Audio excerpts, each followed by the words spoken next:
دہلی کے چاندنی چوک کے قریب ایک محلہ ہوا کرتا تھا جسے شاہجہاں کے زمانے میں آباد کیا گیا۔ یہاں سرکاری ملازمین خاص طور پر فوجی آباد تھے۔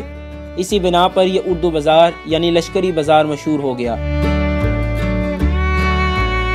رفتہ رفتہ یہاں سے فوجی تو رخصت ہو گئے، لیکن اس جگہ کتب فروشوں کی دکانیں کھلنے لگیں اور اس کا نام بدستور اردو بازار رہا۔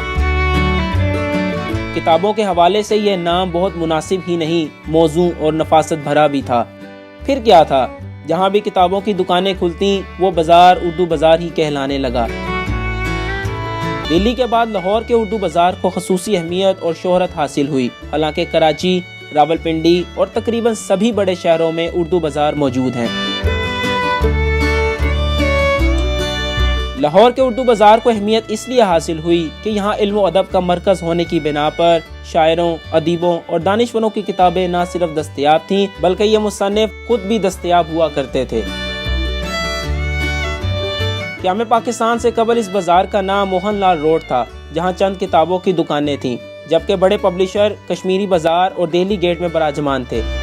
پاکستان بننے کے بعد یہ پبلشر موہن لال روڈ پر اٹھائے اور 1950 کے ابتدائی برسوں میں موہن لال روڈ کا نام بدل کر اردو بازار رکھ دیا گیا۔ اردو بازار کے ایک پرانے کتب فروش حسین کاشمیری کا یہ دعویٰ تھا کہ انہوں نے اس بازار کو اردو بازار نام دیا تھا۔ خیر، نام تو کسی نے بھی دیا ہو، لیکن یہ بات طے ہے کہ اس وقت یہ ملک بھر میں کتابوں کی ایک بڑی مارکیٹ ہے۔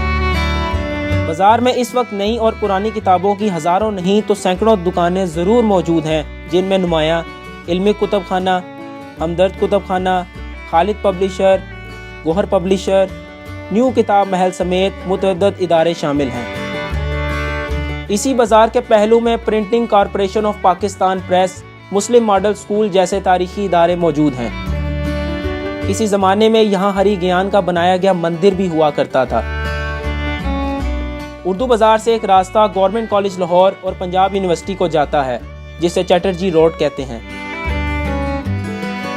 یہ بھی اب اردو بازار کا ہی حصہ ہے اور اس بات کی علامت ہے کہ کتابیں پڑھنے کا شوق کم ہوا ہے اور نہ ہوگا۔